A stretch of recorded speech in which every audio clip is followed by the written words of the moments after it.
Olá, a nossa aula hoje é sobre antiguidade clássica. Qual o conceito de antiguidade clássica? Ou período clássico, como podemos falar, é o longo período da história onde as civilizações grega e romana se destacaram de modo excepcional em meio a qualquer outra sociedade, nos mais variados aspectos do desenvolvimento humano.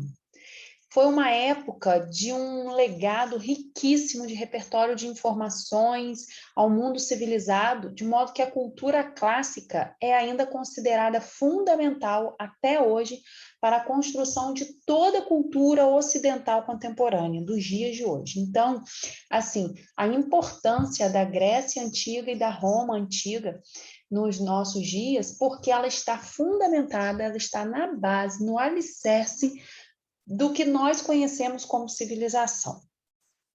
Formalmente, foi estabelecido ao ponto inicial da Era Clássica, encontra-se no primeiro registro da poesia do grego Homero, entre os séculos 7 e 8 a.C., e o seu final localiza-se no final da Antiguidade Tardia, momento que se inicia a Idade Média.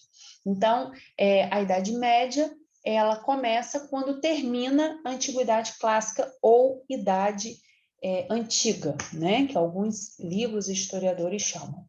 Em um espaço de tempo tão dilatado, a sociedade grega passou de uma coleção de cidades-estados pouco coordenadas, né? Chamado polis, a uma metrópole de um grande império, legado por Alexandre o Grande, que por sua vez acabou conquistando Roma.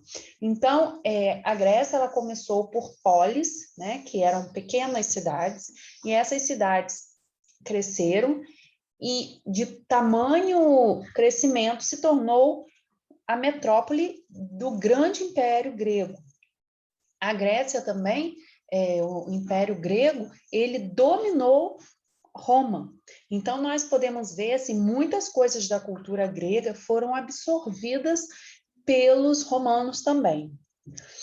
E quando a Grécia, né, tomou Roma, se tornou o centro do Império Bizantino. A língua grega representava o que a língua inglesa é atualmente. Então, hoje, a língua inglesa é uma língua mundial, falada no mundo inteiro. Na Idade Antiga, a língua grega era como se fosse a língua inglesa de hoje, era universal, né? Bom, um idioma amplamente conhecido por mais diversos povos, servindo para a difusão e troca de informações. Não bastasse tudo isso, as polis gregas, né, microcidades, produziram uma quantidade absurda de intelectuais nas mais diversas áreas do conhecimento. Então, nós temos vários intelectuais gregos, né, que estudamos até hoje. Algumas culturas ainda utilizam seus ensinamentos. Bom, temos aí o exemplo de Sócrates, Platão, Aristóteles e Demócrito, que foram grandes filósofos. Heródoto também, na história. Nós, professores de história e historiadores, quando nós vamos fazer a faculdade de história, a gente estuda o Heródoto, que é considerado o pai da história, né? Bom, e também na geografia, Hipócrates. Na medicina, Ésquilo, Sófocles e Eurípides. No teatro, Apis, na pintura, Fídias, na escultura, Arquimedes, na matemática, Astríacos e Erastótenes e Hiparco, e na astronomia. E a lista se prolonga em centenas de nomes de destaque em vários setores do conhecimento humano. Então, os gregos, eles se destacaram muito na parte intelectual do conhecimento humano, né? Medicina na parte de anatomia do corpo humano, os filósofos na parte mental, na parte do pensamento humano, e por aí foi. Continuando aqui a explicação. Roma, por sua vez, absorveu muito do legado intelectual da civilização grega. Como eles foram dominados pelos gregos, eles tiveram contato com toda a cultura grega e acabaram absorvendo para a cultura deles muita coisa da civilização grega. Soube difundir tal cultura entre os diferentes povos que conquistou. Ao contrário dos gregos, que era mais voltado para o intelecto, para o estudo do homem, do corpo do homem, da mente do homem, o espírito romano era mais pragmático, concentrado em poder, dominação de territórios. Então, os romanos, eles eram mais voltados para a guerra. Bom, apesar de não ter produzido tanto quanto os gregos, soube deixar legado muito de seus valores, como destaque a língua latina, que com o tempo originou dezenas de novas línguas ao longo da Europa Ocidental. O próprio alfabeto utilizado para escrever tal língua é hoje utilizado por 2/3 da humanidade para registrar idiomas em todos os continentes. Merece destaque ainda o direito romano, cujas raízes ainda influenciam o sistema normativo de vários países, entre eles o Brasil. Todas as pessoas, quando fazem faculdade de direito, estudam o direito romano, né? Que é a base da linha do direito, assim como eu falei para vocês que os historiadores estudam Heródoto, considerado o pai da história, quem faz direito também estuda o direito romano, onde nasceu assim, as primeiras bases de leis em Roma. As civilizações clássicas que compõem a antiguidade ocidental, Roma e Grécia, formaram a base da nossa civilização, também conhecida como cultura greco-romana. Então, a cultura greco-romana, que é a mistura da cultura grega com a romana, que foi dominada pelos gregos, formaram a base da Europa Ocidental. E como nós aqui, brasileiros, fomos conquistados pelos portugueses, que são da Europa, então também temos em nossa base a cultura greco-romana. Influências da Grécia Antiga no mundo ocidental.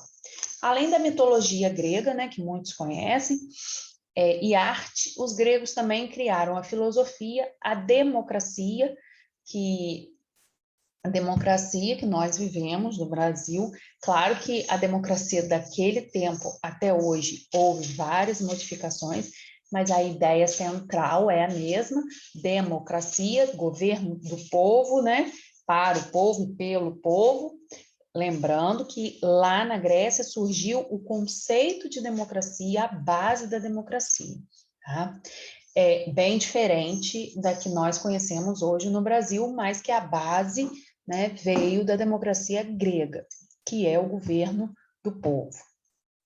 Os gregos também nos deixaram os Jogos Olímpicos, que foram criados pelos gregos, trouxeram avanços na arquitetura, escultura, pintura, teatro. O teatro também nasceu na Grécia, né? A princípio com a comédia e a tragédia, eram 2 estilos de teatro. Os gregos também nos deixaram vários avanços matemáticos. Portanto, é possível visualizar que ainda hoje a influência grega em nossa sociedade é enorme. Quais são as influências da Roma antiga para o mundo ocidental? A civilização romana antiga contribui grandemente para o desenvolvimento do direito, arte, literatura, arquitetura, tecnologia e religião, governo e linguagem no mundo ocidental. E sua história continua a ter uma grande influência sobre o mundo de hoje também. Essa aula de hoje é para mostrar para vocês o que é a antiguidade clássica e em cima do que a antiguidade se baseava. Em cima, né, dessas 2 civilizações, a grega e a romana. Grécia como metrópole do Império Grego, né, e Roma, né, que depois os gregos dominaram os romanos e uma cultura fundiu-se à outra e tornou-se a cultura greco-romana. Então, essa aula é para mostrar para vocês esse destaque da antiguidade clássica.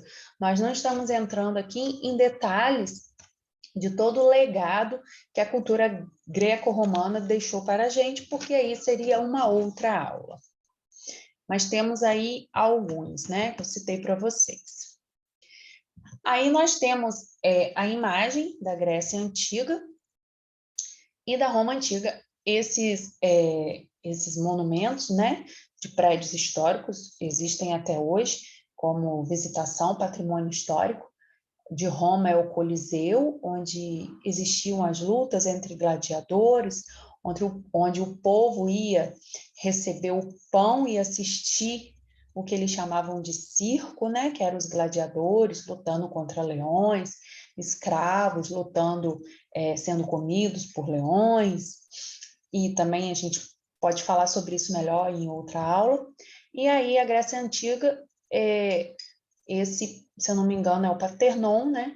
É uma estrutura tombada pelo patrimônio histórico-cultural também, um grande templo, né, da arquitetura grega.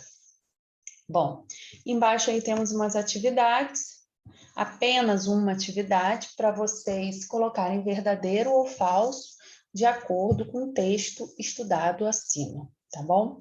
Qualquer dúvida, pode me chamar lá no WhatsApp, no privado, se preferirem, ou no horário da nossa aula, tá? Tchau, tchau.